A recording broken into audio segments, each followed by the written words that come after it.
आप देख रहे हैं आप ये? हाँ, वो अभी आपने वो मिनिमाइज, अच्छा अब खुल गया है ये। हाँ, तो एक ब्लैंक न्यू वर्कबुक मैंने खोली हुई है यहाँ पर, एक नई फाइल है।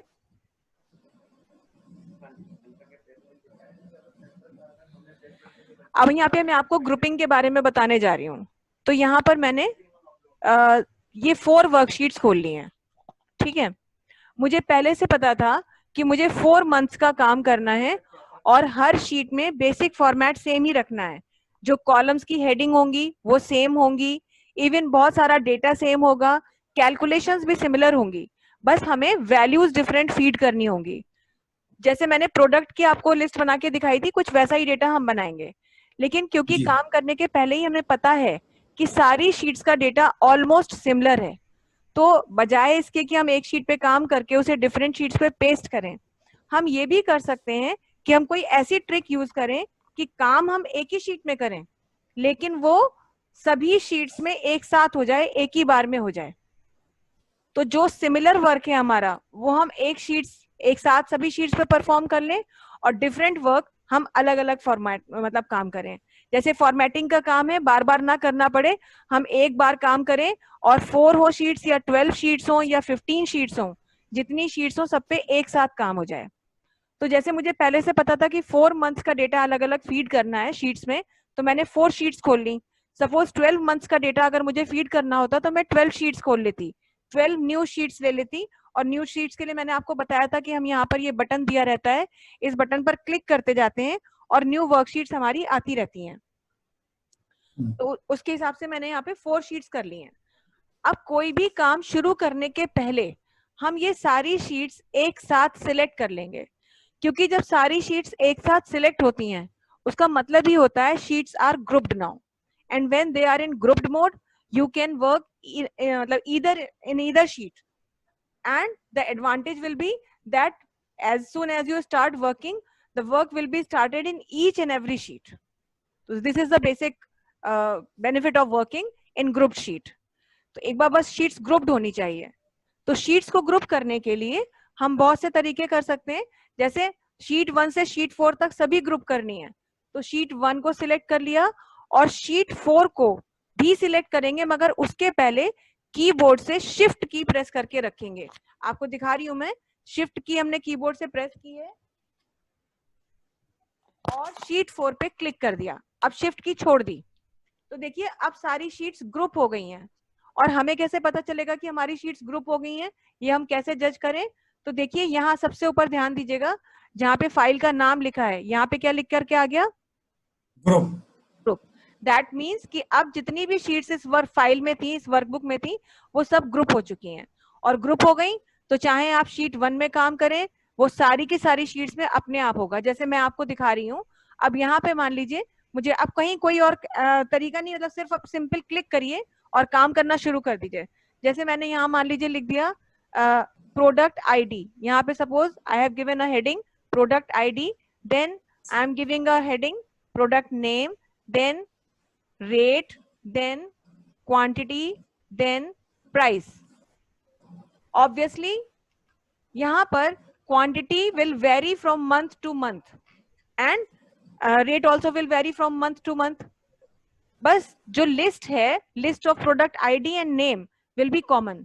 तो सपोज कुछ भी ऐसी रैंडम नंबर लिख लिया है मैंने, और मैं इसी नंबर से कुछ भी अपना बना ले रही हूँ एक series. Suppose I have this much of products. So I have given some ID here. Now I am giving the name of the products.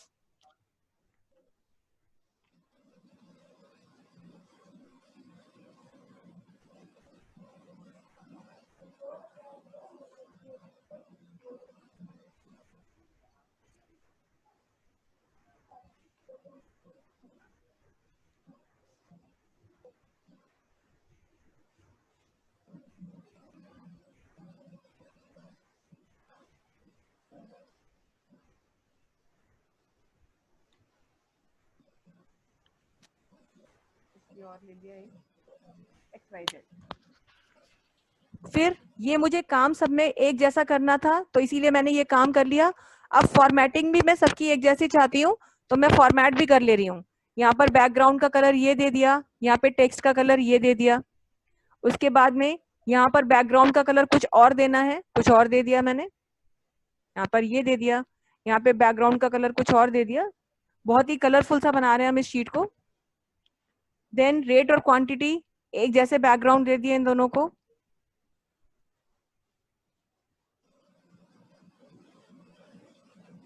ये दे दिया, और प्राइस को हमने अलग बैकग्राउंड दे दिया। यहाँ पर टेक्स्ट का कलर हम कुछ और रखना चाहते हैं, ये कर देना चाहते हैं, थोड़ा बोल्ड करना चाहते हैं, और साइज भी हम टेक्स्ट का जो है यहाँ पे 18 करना चाहते हैं, तो ये कर लिया हमने। उसके बाद यहाँ पर हमने फॉन्ट का कलर कुछ और दे दिया। इतनी चीजें हमने जो है चेंज करी, ये सब हमने यहाँ कर दिया। और प्राइस की जो कैलकुलेशन है वो भी सब में सेम होगी, because price always will be rate into quantity. So यहाँ पर अभी क्या करूंगी, कैलकुलेशन डाल दूंगी, इज इक्वल टू, अभी कोई वैल्यूज नहीं डाली गई हैं, लेकिन इज इक्वल टू जहां पर रेट लिखा है वो सेल सिलेक्ट करेंगे, कीबोर्ड से इनटू का की प्रेस करेंगे, स्टार की प्रेस करेंगे, और यहां से ये वाली सेल प्रेस करेंगे, सिलेक्ट करेंगे और एंटर कर देंगे। और एंटर करने के बाद हम इसी फॉर्मूले को कॉपी कर देंगे। इतना किया हमने, और बॉर्डर दे दिया इसको पूरे को, ऑल बॉर्डर्स। अब क्या है, ये बात अलग है कि जनवरी का डेटा बनेगा तो रेट और क्वांटिटी अलग होंगे, फरवरी में रेट और क्वांटिटी अलग होंगे। माने अब जो डेटा मुझे फीड करना है वो इंडिविजुअली हर शीट में डिफरेंट होगा। जितना कॉमन टास्क परफॉर्म करना था वो सारा टास्क हमने यहाँ पे परफॉर्म कर लिया है। तो एक बार जब कॉमन टास्क सिमिलर डेटा हमारा हो जाए तो अब शीट्स को अनग्रुप कर दिया जाएगा, क्योंकि अनग्रुप करने के बाद आप इंडिविजुअली हर शीट को एक डिफरेंट शीट की तरह ट्रीट कर सकते हैं। तो अनग्रुप करने के लिए जितने भी शीट्स यहाँ लिखे हुए हैं, जो सिलेक्टेड शीट्स हैं, उनमें से किसी भी एक शीट के नाम पे पॉइंटर रखेंगे, चाहे शीट 1 पे रहिए, चाहे 2 पे, 3 पे, 4 पे, कहीं भी, और पॉइंटर को वहां पे रख के माउस से आप राइट क्लिक करेंगे। In spite of pressing left click, आप राइट क्लिक प्रेस करेंगे, एंड यहाँ पर देखिए ऑप्शन मिल रहा है अनग्रुप शीट्स, बस इस पर आप क्लिक कर दीजिए। क्लिक करते ही शीट अनग्रुप हो गई। अब देखिएगा आप, sheet 1, sheet 2, sheet 3 and sheet 4. 4 sheets were there and all are having similar data, but I have fed data only in a single sheet. So this is the magic of grouping all the sheets. So you will अच्छा, work, ये आप sheet 1 में कर रहे थे ma'am, और ये automatically sheet 4 तक चला गया ये? जी बिल्कुल। अब क्या है, कैलकुलेशन भी कॉपी हो चुकी है, अब बस आपको ये जो इंडिविजुअल डेटा था इसको आप डालिए और आप कैलकुलेशंस का एडवांटेज उठाइए। आपको ना तो फॉर्मूला कॉपी करना है बार बार, ना कुछ करना है। ये देखिए ऐसे ही शीट 3 में काम करेंगे, यहाँ डिफरेंट वैल्यूज रहेंगी, यहाँ पे डिफरेंट वैल्यूज दीजिए। तो बार बार कॉपी पेस्ट के चक्कर में नहीं पड़ना होता है, क्योंकि कैलकुलेशन, जब कैलकुलेशन होती है तो कॉपी करने पर कैलकुलेशन कॉपी नहीं हो रही है, कंफ्यूजन हो रहा है, ये क्या आ गया वो क्या। तो अगर मालूम है पहले से ही कि एक जैसा ही काम करना है, कुछ चीजें डिफरेंट रखनी है, तो एक जैसा काम सभी शीट्स पे एक बार में कर लें। ये टाइम भी सेव करेगा हमारा, और ये दूसरों से हमारे वर्क को डिफरेंट भी करेगा। ये काम तो कॉपी पेस्ट तो पूरी दुनिया कर रही है, हम कैसे डिफरेंट करें अपने काम को और कैसे जल्दी करें, हमारा ऑब्जेक्टिव हमेशा ये रहेगा। तो ये ग्रुपिंग ऑफ शीट्स जो है, तब हम ये, इसका बेनिफिट तभी है जब मल्टीपल शीट्स में काम कर रहे हैं और मल्टीपल शीट्स में ऑलमोस्ट सिमिलर काम डिफरेंट वैल्यूज के साथ कर रहे हैं, तब हम इस चीज का एडवांटेज ले सकते हैं। क्लियर? जी। चलिए नेक्स्ट हमारा जो ऑप्शन है, मैं अब ये फाइल में बंद कर रही हूँ, इस फाइल की मुझे जरूरत नहीं है, इस फाइल को हम क्लोज कर रहे हैं, हम अपनी पुरानी फाइल में ही आ जा रहे हैं। और नेक्स्ट जो हम आपको ऑप्शन बताने जा रहे हैं दैट इज फ्रीज पेन्स। मैं यहाँ लिख रही हूँ फॉर्मूला बार में, हमारी जो कमांड है that is known as freeze pens.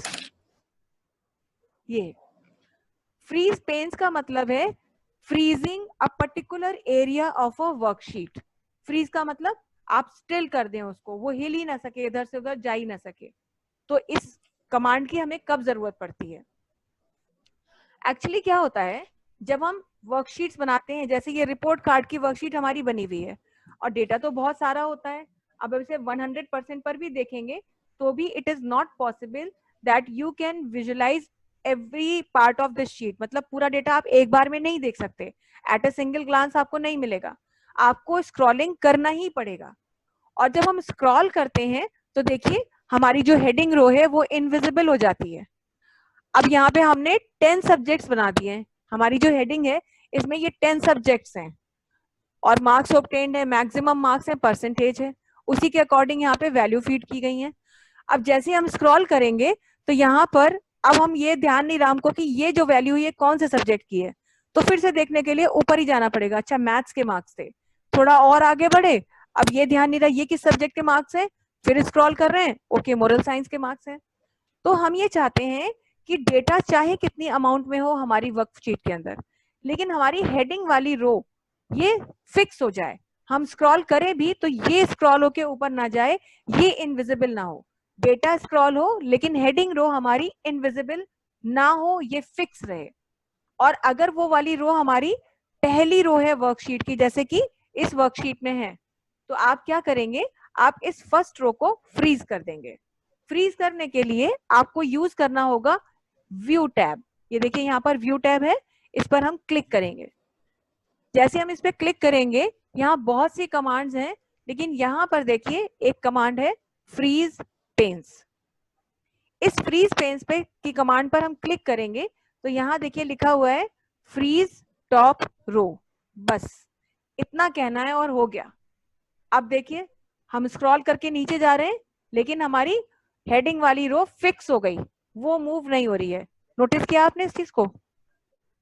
हाँ जी। है ना? तो फर्स्ट रो अगर हमारी वर्कशीट की हम फ्रीज करना चाहते हैं तो फ्रीज टॉप रो ऑप्शन से कर सकते हैं। इसी तरह से अगर हमें ये अनफ्रीज करना है तो फिर यहीं आएंगे और कह देंगे अनफ्रीज पेन्स। ये अनफ्रीज हो गया, अब ये फिर मूवेबल हो गई। इसी तरह से मान लीजिए मैं चाहती थी कि यहाँ पर पहला कॉलम है हमारा यूनिट टेस्ट 1, मतलब ये टेस्ट नेम है। और कभी कभी ऐसा होता है कि हम जब आगे बढ़ते हैं, डेटा बहुत सारा होता है और हम आगे बढ़ते हैं, जैसे हम इसे थोड़ा एनलार्ज कर ले रहे हैं, अब ये हमने थोड़ा सा जूम कर लिया है, अब ये हमारा फर्स्ट कॉलम है।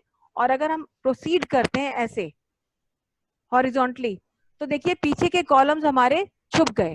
अब अगर थोड़ा सा और स्क्रॉल करें तो ये पता नहीं चलेगा कि ये फर्स्ट यूनिट टेस्ट के मार्क्स हैं कि सेकंड के हैं कि थर्ड के हैं, क्योंकि इधर वाला कॉलम तो हाइड हो गया, हम आगे निकल आए। लेकिन हम चाहते थे कि ये वाला फर्स्ट कॉलम हमारा फिक्स हो जाए, इसको हम इधर उधर नहीं करना चाहते हैं। तो कोई भी हेडिंग वाली कोई भी रो ऐसी कॉलम ऐसा है जिसे अगर हम फर्स्ट कॉलम बनाते हैं अपनी वर्कशीट का और उसको हम फिक्स करना चाहते हैं तो उसके लिए भी हम यहीं से फ्रीज पेन में आएंगे और कह देंगे फ्रीज फर्स्ट कॉलम। अब क्या है, अब हम कितना भी आगे जाएंगे, ये देखिए पहला कॉलम आपका फ्रीज हो गया। बहुत बड़ी बड़ी वर्कशीट्स होती हैं, ह्यूज अमाउंट ऑफ डेटा होता है, कर कई बार देखने के लिए इस चीज को बहुत ही कन्वीनियंट बनाने के लिए, कंफर्टेबल व्यू देने के लिए आपको फ्रीजिंग का यूज करना पड़ता है। पर प्रॉब्लम ये होती है कि जो डेटा हम बनाते हैं वो कॉलम या रो जो भी हमें फ्रीज करने हैं वो हमेशा हमारी वर्कशीट के फर्स्ट कॉलम हो, ऐसा जरूरी नहीं है। कई बार ऐसा भी होता है कि वो फर्स्ट रो या फर्स्ट कॉलम ना भी हो। जैसे अभी यही डेटा हमारा है, मैं चाहती थी कि कॉलम ना फर्स्ट वाला कॉलम ना फ्रीज हो, इसको मैं अनफ्रीज कर रही हूँ। और मैं चाहती थी कि बच्चों के नाम दिखते रहें, यानी टेस्ट नेम दिखे, सीरियल नंबर दिखे और नेम दिखे। इसके आगे का डेटा हम मूव कर सके ताकि जब परसेंटेज दिखे तो ये पता चलता रहे कि किस बच्चे की परसेंटेज है, अमन की है कि नमन की है कि नैना की है। तो अगर फर्स्ट रो और फर्स्ट कॉलम को नहीं फ्रीज करना है, उसके अलावा किसी एक जगह को फ्रीज करना है, तो हम क्या करते हैं, उसके इंटरसेक्शन पर अपना सिलेक्शन रखते हैं। जैसे इंटरसेक्शन का मतलब क्या हुआ कि यहां तक के तो हम कॉलम फ्रीज करना चाह रहे हैं और ये वाली रो फ्रीज करना चाहते हैं, तो इसका इंटरसेक्शन ये वाली सेल हो गई। इसके पहले के और इसके ऊपर का वर्कशीट का एरिया फिक्स करना चाहते हैं, तो इसलिए यहां पर हमने सिलेक्शन रखा। अब इस समय पर हमें सिलेक्ट करना जरूरी है, अदरवाइज तो हम कहीं भी हो। अब हमने इसको सिलेक्ट किया और एक बार फिर से हम जाएंगे अपनी फ्रीज पेन्स की कमांड में और यहाँ देखिए ये लिखा हुआ है फ्रीज पेन। अब हम ना यहाँ आएंगे ना यहाँ आएंगे, यहाँ से सीधे कहेंगे फ्रीज पेन्स और जैसे ही इस पर हम क्लिक करेंगे, अब आप ध्यान दीजिएगा अगर हम डाउनवर्ड स्क्रॉलिंग करते हैं तो देखिए सब्जेक्ट्स अपनी जगह पर फिक्स हैं, वो मूव नहीं हो रहे हैं। और अगर हम फॉरवर्ड स्क्रॉलिंग कर रहे हैं यहाँ पर हम आगे बढ़ रहे हैं तो देखिए टेस्ट नेम, सीरियल नंबर और नेम फिक्स है। ये देखिए, अब अगर आपको सिर्फ नाम और परसेंटेज देखने होते तो ये देखिए कितनी आसानी से आप इस चीज को देख पा रहे हैं। अब आपको ये भी पता है कि ये कौन से यूनिट टेस्ट के मार्क्स है, ये भी पता है कि वो किस बच्चे के मार्क्स है, किस बच्चे के परसेंटेज है, और इस तरह से आप एक स्पेसिफिक एरिया अपनी शीट का फ्रीज करते हैं ताकि आप बहुत बल्कि अमाउंट के डेटा में से जो स्पेसिफिक आपको देखना हो उतने एरिया का डेटा ही देख सकें। और तो ये शीट, जो दो कमांड आपने दिए मैम, ये जो यहाँ पे रख के टॉप हाँ का भी फ्रीज हो गया और साइड का भी फ्रीज हो गया। हाँ, ये एक ही साथ हो गया। इसका मतलब ही ये था, जब हमने ये सेल सिलेक्ट की तो इसका मतलब ही है कि इस सेल के ऊपर वाली जितनी भी रो, ये फर्स्ट रो ही हो जरूरी नहीं है, हो सकता है इसके ऊपर और भी काम किया होता, तो चाहे जितनी रो है वो सब फ्रीज हो गई, और इस सेल के पहले जितने कॉलम है फ्रीज हो गए, क्योंकि इस बार हमने कमांड यूज की थी फ्रीज पेन्स। तो जी इसलिए जो है वो इसके पहले और इसके ऊपर का एरिया फ्रीज करता है। अगर हम कहीं भी रहते हैं शीट में और कहते हैं फ्रीज टॉप रो, तो हम भले ही कहीं हो, वो शीट की फर्स्ट रो ही फ्रीज होती है, और फ्रीज फर्स्ट कॉलम पे शीट का फर्स्ट कॉलम ही फ्रीज होता है। पर अगर आपकी रिक्वायरमेंट कुछ इस तरह की थी तब आपको फ्रीज पेन्स कहना था, और अभी अगर फ्रीजिंग हटानी है, रिमूव करनी है, तो कह देंगे अनफ्रीज पेन्स। वापस से जैसा था नॉर्मल वैसा ही हो जाएगा। बताइए कोई क्वेश्चन है या क्लियर हो गया आपको ये चीज? क्लियर हो गया ma'am, clear. Clear. Okay. Now next command is encryption. Encryption एक वर्ड है जो कि हमारे आईटी सेक्टर में खास तौर से बहुत पॉपुलर वर्ड है, और एनक्रिप्शन का मतलब होता है प्रोटेक्शन। किसी ऐसी चीज से अपने डॉक्यूमेंट को, अपनी फाइल को प्रोटेक्ट कर दो कि दूसरे लोग चाहें भी तो उस चीज का को अनप्रोटेक्ट ना कर सकें। और प्रोटेक्शन का बेस्ट जो हमारा एक कहते हैं कि प्रोसीजर है, या जो बेस्ट हमारे पास टूल होता है, दैट इज पासवर्ड। सपोज आपने एक फाइल बनाई, मान लीजिए यही फाइल है हमारी, और ये बहुत ही कॉन्फिडेंशियल फाइल थी आपकी, आप नहीं चाहते थे कि आपकी ये फाइल को आपकी परमिशन के बिना कोई भी खोल के देख सके। मगर हो सकता है कि आपको ऐसा डाउट हो कि आपकी एब्सेंस में आपके कंप्यूटर पर ऑफिस में कोई आपकी फाइल खोल सकता है, ना केवल खोल सकता है बल्कि हो सकता है कुछ चेंजेस भी कर दे। तो आप अगर नहीं चाहते हैं कि आपकी एब्सेंस में आपकी परमिशन के बिना कोई भी ये फाइल खोले, तो उसके लिए आप अपनी इस फाइल को एनक्रिप्ट कर सकते हैं। एनक्रिप्शन का मतलब ही है कि आपने पासवर्ड से प्रोटेक्ट कर दिया। जब आप एनक्रिप्ट कर देंगे एक बार ये फाइल, तो इस पूरी की पूरी फाइल को कोई खोल ही नहीं पाएगा। जैसे मेरी ये जो फाइल है इसका नाम है एक्सेल बेसिक्स, इस फाइल को मैं प्रोटेक्ट करके दिखा रही हूँ आपको पासवर्ड से। क्या करना होगा, ऑफिस बटन ये देखिए यहाँ बना हुआ है, इस पर हम क्लिक करेंगे। जब हम इस पर क्लिक करते हैं तो यहाँ बहुत से ऑप्शन आ रहे हैं। आपको एनक्रिप्शन के लिए जाना है प्रिपेयर ऑप्शन पे। जैसे ही आप पॉइंटर यहाँ लाएंगे, एक बार फिर आपके सामने बहुत सारी लिस्ट खुल जाएगी, देखिए ऑप्शंस की, और यहाँ आप देख रहे हैं एक ऑप्शन है, कमांड है एनक्रिप्ट डॉक्यूमेंट, और यहाँ पर लॉक और की बना हुआ है। बस इस पर आप क्लिक करेंगे, ये आपसे पूछेगा encrypt the contents of the file of this file, it will ask you to give the password. Now choice is yours, आप जैसा भी पासवर्ड दें, बस मेक श्योर कि आपको पासवर्ड ध्यान रहना चाहिए। अगर आप भी भूल गए ये पासवर्ड तो फिर ये फाइल आप नहीं खोल पाएंगे, ये भी ध्यान रखना है। तो बहुत ही सिंपल सा लेकिन थोड़ा ट्रिकी पासवर्ड रखें, दूसरे लोग जल्दी से उसे गेस ना कर सके। हमने पासवर्ड दिया और ओके कर दिया। एक बार फिर से कंफर्मेशन मांगता है, जैसे हमेशा पासवर्ड देने पर मांगता है, आपको सेम पासवर्ड देना है, और फिर उसके बाद में यहाँ पर आप इसको ओके कर दीजिए। अब अगर आप ये फाइल क्लोज करते हैं, क्लोज करने के लिए हम यहाँ से आए, हमने क्लोज कर दिया, तो ये कंफर्म करेगा do you want to save changes, yes. अब सपोज आप काम कर रहे थे ऑफिस में, आपका कंप्यूटर रखा था और आप फाइल को क्लोज करके चले गए, ये आपकी सारी फाइलें क्लोज हैं, आपने फाइल क्लोज कर दी। अब कोई और आया आपके पीछे से कि चलिए मिस्टर एल्बर्ट चले गए, जरा उनकी फाइल देखते हैं, तो वो आएंगे और लास्ट ओपन फाइल आपकी दिख रही है यहाँ पर, इसी पर क्लिक करेंगे और चाहेंगे कि आपकी फाइल में कुछ मॉडिफिकेशन कर दिया जाए। जैसे इस पर ओपन करने के लिए क्लिक करेंगे, देखिए now it will ask password, और बता भी रही है कि दिस फाइल इज प्रोटेक्टेड। अब पासवर्ड अनटिल अनलेस सही पासवर्ड दिया जाए तब तक वो फाइल खुलेगी ही नहीं। तो चाहे जो भी कितनी भी कोशिश कर ले, जब तक वो पासवर्ड नहीं ट्रैक कर लेगा आपका, या तो आप उसे खुद ही परमिट नहीं करेंगे कि भाई ये पासवर्ड डाल दीजिए, तब तक ये file nobody will be able to open this file. But as soon as right password will be given and you will click on OK, now the file will be opened. और जब file खुल गई तो सारी sheets भी visible हो गई. So this is how you can encrypt your workbook, your file in अच्छा मान एक्सेल. लीजिए मैम ये पासवर्ड हमें पता ही नहीं है और फाइल हमें खोलनी है. नहीं नहीं, तो वो पासवर्ड जिसने बनाया है, मतलब वो फाइल जिसकी भी है, क्योंकि अगर आपको नहीं पता है तो ऑब्वियसली वो आपकी फाइल नहीं है. नहीं नहीं, मान लीजिए मेरी फाइल थी, मेरा ही पासवर्ड था और मुझे याद नहीं है. नहीं, वही तो मैंने हाउ विल पहले आई कहा. Open that file? नहीं, that can't be recovered. Even Microsoft भी उसको जो है रिकवर नहीं करा सकता. ये यही एक इसका बस समझ लीजिए लूप होल है. और ये हर जगह का है. एक्चुअली क्या होता है कि पासवर्ड्स हमेशा हमें बहुत ऐसे रखने चाहिए जो दूसरों के लिए अनकॉमन हो लेकिन हमारे लिए सिंपल हो. जैसे कुछ लोग क्या करते हैं, अपना फोन नंबर या डेट ऑफ बर्थ डाल देते हैं. वो सब नहीं, लेकिन थोड़ा ट्रिकी रखिए, पर याद रखिए. और अगर जरा सा भी आपको एक डाउट है कि शायद मैं भूल जाऊं, कभी इतनी सारी चीजें हैं पासवर्ड से प्रोटेक्ट करके रखनी होती है, तो आप कहीं पर लिख लीजिए, अपने पास कोई डायरी बना करके रखिए. नहीं तो ऐसा पासवर्ड रखिए जो कि आप मतलब भूले ना. और अगर आपको लगता है कि बताने के लिए कि किसी को, तो भाई घर में आप अपनी वाइफ को बता सकते हैं, क्योंकि वो एक मतलब ऐसा पर्सन है जो आपको हार्म नहीं पहुंचाएगा. बाकी ऑफिशियली तो आप किसी के साथ शेयर नहीं कर सकते हैं. तो यही कुछ ऑप्शन है, लेकिन ये नहीं कि अगर आप पासवर्ड भूल गए तो फाइल रिकवर नहीं हो पाएगी. तो इसीलिए बहुत मतलब इस चीज को ध्यान रखते हुए ही आपको रखना है.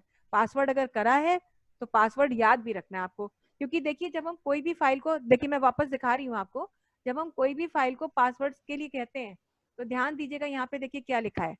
इफ यू लूज और forget the password, it can not be recovered. It is advisable to keep a list of passwords and their corresponding document names in a safe place. है ना? तो it can't be recovered, you won't be able to recover your password once you forget the password. So make sure. एक तो वैसे बहुत सारे लोगों की आदत होती है हर चीज को पासवर्ड से प्रोटेक्ट करना, और हर चीज को अलग अलग पासवर्ड से प्रोटेक्ट करना. एक्सेल में 10 फाइलें बनाई हैं, 10 को अलग अलग पासवर्ड दे दिया. एमएस वर्ड में डॉक्यूमेंट बनाया, उसको अलग पासवर्ड दे दिया. फोन का अलग पासवर्ड है, व्हाट्सएप का अलग पासवर्ड है, ईमेल का अलग पासवर्ड है. कोशिश करिए पासवर्ड सिमिलर रखें ताकि आप भूलें ही ना, मगर बस दूसरे उसे पकड़ ना पाए. और इसके लिए सबसे अच्छा तरीका ये होता है कि जैसे कोई भी पासवर्ड हम बना रहे हैं उसको कॉम्बिनेशन में दें. जैसे कि अल्फाबेट्स भी हों, नंबर भी हों और स्पेशल कैरेक्टर्स भी हों. जैसे मान लीजिए मैं आपको एक एग्जांपल दिखा रही हूँ कि सपोज आपने कहा मैं अपना नाम एल्बर्ट ही रखना चाहता था. तो अगर आपको एल्बर्ट भी लिखना है तो आप एल्बर्ट में जैसे हम ए से स्टार्ट करते हैं, मैं स्मॉल ए ले रही हूँ, तो ए की जगह हम @ लिख दें पासवर्ड में. तो ये ए हो गया, ये एल हो गया, ये बी हो गया, ये ई हो गया, ये आर हो गया और ये टी हो गया. तो अगर आप किसी को बोल भी दें गलती से कि पासवर्ड एल्बर्ट है, तो इतनी इजीली कोई गेस नहीं कर सकता है कि क्या पासवर्ड है. अब ये मतलब एक सैंपल है, आप इसको कुछ भी बना सकते हैं. जैसे कि मान लीजिए कैथरीन बनाना है पासवर्ड, तो CATHER. अब आई है तो यूजुअली आई के टाइम पर हम आई लिखते हैं, लेकिन हमने यहाँ पे क्या किया, एक्सक्लेमेशन मार्क लगा दिया, NE. तो हमें ये याद रखने का रहेगा कि ए की जगह हमने @ यूज किया और आई की जगह एक्सक्लेमेशन यूज किया है. तो इस तरह से पासवर्ड जब हम बनाते हैं तो ये जल्दी से कोई डिटेक्ट नहीं कर पाता है, और हमारे लिए it will be very easy to remember. We won't forget these passwords. तो ऐसे आप कुछ भी ट्रिकी बना लीजिए अपना पासवर्ड, लेकिन भूलना नहीं है. अगर भूल गए तो फिर आप फाइल को रिकवर नहीं कर सकते हैं. ये चीज है. ओके. तो ये हो गई बात एनक्रिप्शन की. अब नेक्स्ट ये है कि अगर आपने ये फाइल किसी को भेजी, सपोज किसी ने बोला कि, या होता ही ऑफिशियली कि ये फाइल मुझे मेल कर दीजिए एक्सेल की और मैं देख लूंगा. तो कई बार ऐसा होता है कि आपको फाइल अपने सुपीरियर्स को मेल करनी होती है. सुपीरियर्स जिनका होल सोल राइट है, वो उस फाइल में कोई भी चेंज खुद भी कर सकते हैं और शायद आपसे भी करवा सकते हैं. लेकिन कई बार फाइल्स हमें अपने सबॉर्डिनेट्स को भेजनी होती हैं, और सबॉर्डिनेट्स को भेजने पर हम ये चाहते नहीं है कि वो हमारी फाइल में कोई मॉडिफिकेशन करें. देख लें, पढ़ लें, पर मॉडिफाई ना कर सके. तो हमें अपनी फाइल को एक ऐसे फॉर्मेट में सेव करना चाहिए और वही सेव्ड फॉर्मेट में फाइल उन्हें भेजनी चाहिए जिसे वो चाहे जितनी बार पढ़ें पर चेंज ना कर सकें. अगर आपको ऐसा करना है, मगर फाइल पहले आपकी एक नॉर्मल सेव्ड होनी चाहिए. जैसे ये एक्सेल बेसिक फाइल है, अब सपोज मुझे किसी मिस्टर XYZ को ये फाइल मेल करनी है, तो मैं पहले क्या करूंगी, इसी फाइल को सीधे मेल नहीं करूंगी, मैं इसका एक ऐसा फॉर्मेट बनाऊंगी जो कि अनमॉडिफाइबल होगा. उसके लिए क्या करूंगी, यहां से फाइल बटन पे हम आएंगे, यहां से कहेंगे सेव एज, और सेव एज में हम आएंगे, यहां से कहेंगे PDF और XPS. ये पीडीएफ ऑप्शन जो हम कहते हैं, इस पीडीएफ को हम बोलते हैं portable document format. PDF format एक ऐसा फॉर्मेट है, आपको भी पता होगा पहले से, कि जिसे आप चेंज नहीं कर सकते, जैसा मिल रहा है वैसा ही देखना है। तो हमने इसको कहा पीडीएफ। अब ये पूछेगा आप फाइल को किस नाम से सेव करना चाहते हैं। नाम चाहे वही रखिए, कोई प्रॉब्लम नहीं है, बस ये फाइल यहाँ पर सेव एज टाइप में पीडीएफ होनी चाहिए। और यहाँ से कह देंगे यहाँ पर पब्लिश। अब जैसे हम इस पब्लिश कमांड पे क्लिक करेंगे तो हमारी ये देखिए पब्लिश हो गई। अब ये एक्सेल बेसिक्स नाम की फाइल एक बन गई। और जब भी मुझे किसी को मेल करना होगा, जैसे मेल के लिए मान लीजिए मैंने कमांड यूज की और मुझे फाइल यूज करनी है, तो वो फाइल मेरी कहाँ पड़ी होगी, डॉक्यूमेंट्स में पड़ी होगी। तो मैं यहाँ से दिस पीसी में जाऊंगी और यहाँ से मैं डॉक्यूमेंट्स में जाऊंगी और मैं ढूंढूंगी एक्सेल बेसिक्स की फाइल। तो यहाँ मुझे एक्सेल बेसिक्स की फाइल 2 दिखाई देंगी, ये देखिए, एक ये मेरी फाइल है जिसमें हम काम कर रहे हैं और ये हमारी उसी की पीडीएफ फाइल है। तो ये फाइल अगर आप मेल कर देते हैं तो दूसरा उसको देखेगा, आराम से पढ़ सकता है, लेकिन कोई भी अपडेशन नहीं कर सकता। तो ये भी एक बहुत इंपॉर्टेंट ऑप्शन है।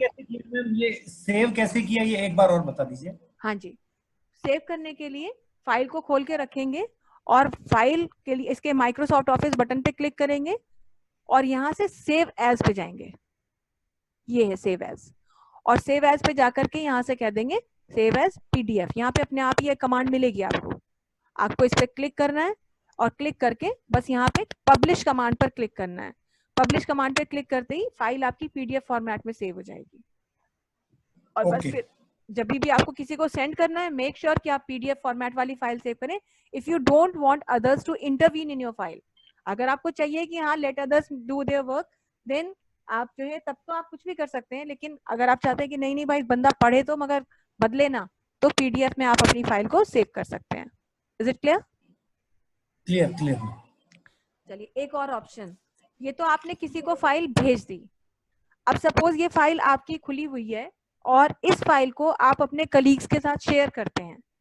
यही कंप्यूटर में, ऑफिस में आपका कंप्यूटर रखा हुआ है, इसी कंप्यूटर में आपने ये फाइल बनाई है। और कई बार ऐसा होता है कि आपका कलीग आपसे परमिशन लेकर के फाइल देखता है, क्योंकि ऑफिशियल फाइल है, कई बार दूसरों को दिखानी पड़ती है, दूसरे लोग उसको देखते हैं, उसमें शायद वो डिस्कशन उसके बेसिस पे कर रहे होते हैं।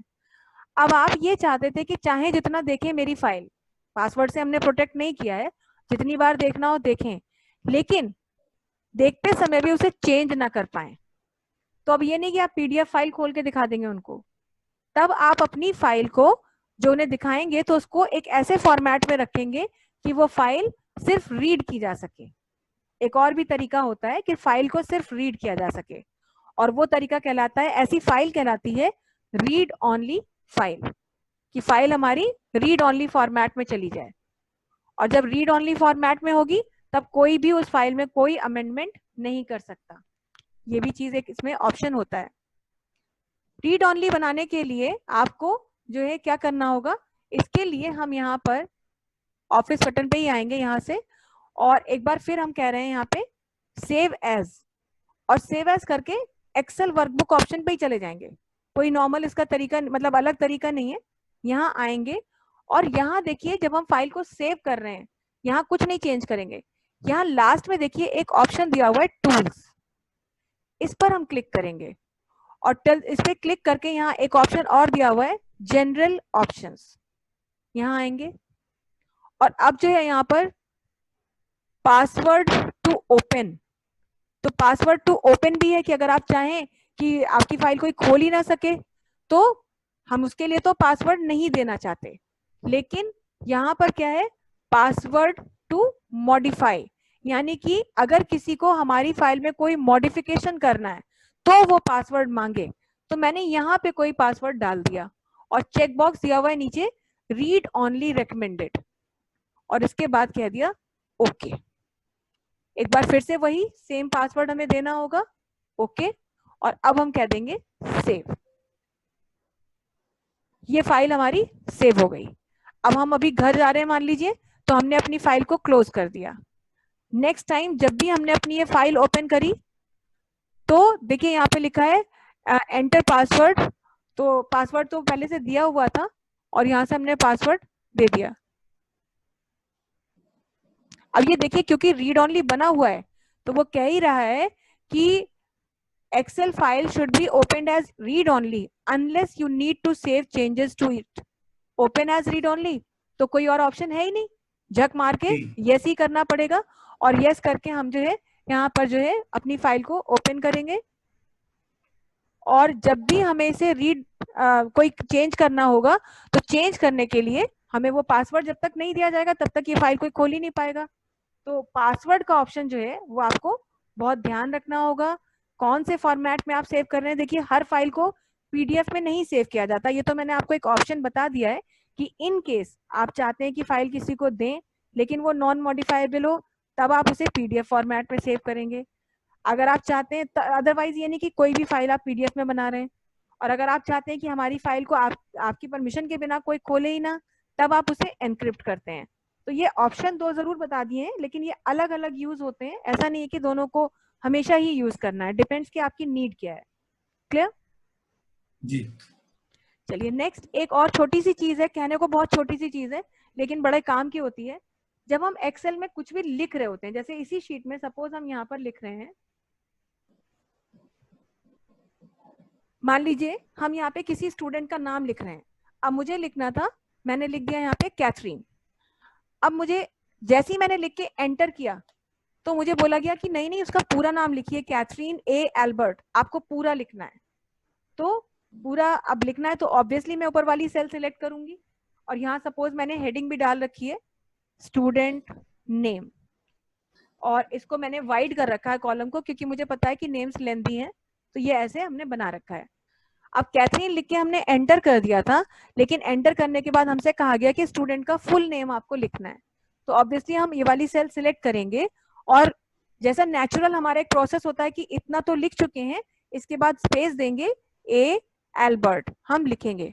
लेकिन जैसे ही लिख के एंटर करेंगे तो देखिए प्रीवियस डेटा यहाँ से रिमूव हो गया, जो फर्स्ट नेम लिखा था वो गायब हो गया, क्योंकि एक्सेल जो है आपको परमिशन नहीं देता है एक सेल में बार बार काम करने की। आपने पहले यहाँ पे कैथरीन अगर हम लिख चुके थे और दोबारा अगर हम यहाँ कुछ लिखते हैं तो कैथरीन हमारा जो फर्स्ट वर्ड हमने लिखा था वो रिप्लेस हो जाएगा और उसकी जगह पे नए वर्ड्स आ जाएंगे। पर ऐसा कई बार होता है कि हम सेल में कुछ लिख चुके हैं और लिखने के बाद अब हमें उसमें एडिटिंग करनी है। जैसे यहाँ पे ही अब हमने पहले नाम लिखे थे, अब हमसे कहा गया कि यहाँ फुल नेम लिखिए, तो दिस मीन्स कि I want to edit data in my cell, और editing in a cell it is a tricky task, it takes very much time. जब खास तौर से पता ही ना हो कि कैसे एडिटिंग करनी है, जैसे अब बार बार कैथरीन लिखा तो एल्बर्ट लिखा तो कैथरीन चला गया, अब फिर उसे एल्बर्ट लिख करके उसे हटाएंगे, फिर पूरा नाम फिर से लिख रहे होंगे। तो एक बार अगर यहाँ पर हमने लिस्ट बनाई, हम 2-3 नाम लिख ले रहे हैं कि मान लीजिए अगला नाम हमने लिख दिया मोनिका, यहाँ पर लिख दिया सुरभि, और यहाँ लिख दिया सपोज अदिति। यहाँ 4-5 नाम हमने लिखे, लेकिन बाद में हमसे कहा गया कि इनके फुल नेम आप लिखिए। तो अब हमें जब भी ये काम करना है तो कुछ मत करिए, जिस सेल में काम करना है उसको सिलेक्ट कीजिए, और आपके कीबोर्ड में देखिए सबसे ऊपर रो बनी है फंक्शन कीज की, F1 से लेकर के F12 तक कीज बनी होंगी आपके कीबोर्ड में जी। उसी में बनी है। हाँ उसी में एक की है F2, बस ये जी। आपको यूज करनी है। इस वाली सेल को सिलेक्ट किया और कीबोर्ड से प्रेस कर देंगे F2, देखिए कर्सर आ गया आपका, और कर्सर आ गया, अब आप जो भी डेटा लिखना चाहते हैं वो लिखिए और एंटर कर दीजिए। फिर मोनिका वाली सेल में आए, फिर F2 प्रेस किया और यहाँ पर आगे उसका सरनेम डाल दिया। फिर सुरभि वाली सेल में आए, फिर F2 प्रेस कर दिया, कीबोर्ड से बस बार बार F2 प्रेस कर रहे हैं हम, और फिर यहाँ उसका सरनेम डाला। फिर अदिति वाली सेल में आए, फिर F2 प्रेस किया और स्पेस दे करके अपना उसके आगे का वर्ड टाइप कर दिया। तो कई बार ऐसा होता है कि आप एक सेल में काम कर चुके हैं और आपको फर्दर उसमें कुछ और लिखना है, तो in spite of typing that thing or deleting the data and again typing it, you need to press F2 key, that will help you to edit directly into a cell। और कोई तरीका आप यूज मत कीजिए, इसके तरीके और भी हैं, लेकिन आपके लिए सबसे आसान तरीका मैंने बता दिया कि बस F2 प्रेस करके ये काम करिए आप। क्लियर? जी क्लियर मैम, क्लियर। और यही F2 की कब काम आती है और कब काम आती है, जैसे आपने ये डेटा बनाया है, आपने भी 5 सब्जेक्ट्स का बनाया, ये हमने यहाँ पर 10 सब्जेक्ट्स का बनाया था, तो एक्चुअली हमारा फॉर्मूला यहाँ पे क्या था, शुरू के 5 सब्जेक्ट्स का था, इज इक्वल टू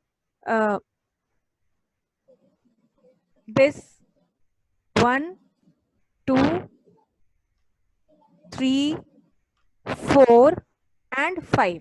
ये 5 सब्जेक्ट्स जो थे हमारे यहाँ पर थे, ये इतना ही हमारा फॉर्मूला बना हुआ था शुरू में, ये तो मैंने अपडेट किया है। अब बाद में कुछ कॉलम्स हमने ऐड किए और सब्जेक्ट्स बढ़ा दिए, मगर फॉर्मूला तो अभी भी 5 वैल्यूज पे काम कर रहा है, और मैं चाहती हूँ कि ये 5 सब्जेक्ट्स और इसी में ऐड हो जाएं। तो देखिए यहाँ भी आपको ये सेल सिलेक्ट करनी है और कीबोर्ड से बस आप F2 की प्रेस कर दीजिए। देखिए अपने आप फिर से फॉर्मूला खुल गया। फिर हमने कीबोर्ड से plus 6th subject plus 7th subject plus 8th subject plus 9th subject plus 10th subject और एंटर करेंगे।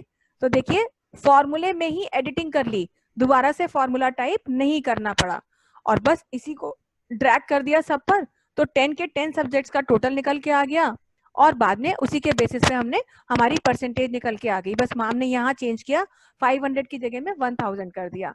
तो इस तरह से editing in a cell is also a very important task. कोई भी फॉर्मूला, अभी मान लीजिए यही है, आपने कहा कि मैम जरा दिखाइएगा इसमें क्या फॉर्मूला लगाया है, मैं यहीं पर F2 प्रेस कर दूंगी, दिखा दूंगी आपको ये है फॉर्मूला। कोई भी फॉर्मूला जब आपको खोलना हो, आपको फॉर्मूला देखना है कि उसमें क्या कैलकुलेशन हुई। अभी यहाँ पे हम आए, कोई भी हमारा है जैसे ये है, और हम अच्छा यहाँ कोई कैलकुलेशन नहीं की है, तो किसी भी सेल में अगर कोई भी कैलकुलेशन की गई है तो वो बस आप ऐसे ही देख सकते हैं। अब यहाँ है, हमको देखना है ये प्राइस कैसे निकला, F2 प्रेस कर दिया तो ये फॉर्मूला एडिट हो गया, एडिटिंग मोड में आ गया। तो इसके लिए आपकी F2 की प्रेस की यूज की जाती है। क्लियर? जी मैम, क्लियर। चलिए तो आज के लिए इतना ही रखते हैं। कल से थोड़ा आप 1-2 3-4 बादाम खा के तैयार रहिएगा, क्योंकि कल से कैलकुलेशन वाला काम शुरू होगा और उसमें हम फंक्शंस करेंगे। काफी कल से ज्यादा इंटरेस्टिंग, मतलब डेंजरस वाला कैलकुलेशन शुरू कर नहीं रहे हैं मैम। डेंजरस नहीं, कल से ज्यादा इंटरेस्टिंग है। बहुत मजेदार चीजें कल से शुरू होने वाली हैं। ये अभी तक तो समझ लीजिए आपने बच्चों वाला काम किया है, अब कल से आप जो है थोड़ा मच्योर वाला, मच्योर लोगों वाला काम करेंगे। ओके, मैं I will be ready ma'am, ठीक ओके है। देन, तो एक बार आप मुझे कंफर्म कर दीजिएगा वो आपका जो क्लास का है इशू। मैम वो आप 11 o'clock ही रखिए मैम, क्योंकि मेरा कल वो मीटिंग है ना, अच्छा ठीक, 4:30। ठीक है, तो फिर कल 11 o'clock पे मिलते हैं हम लोग।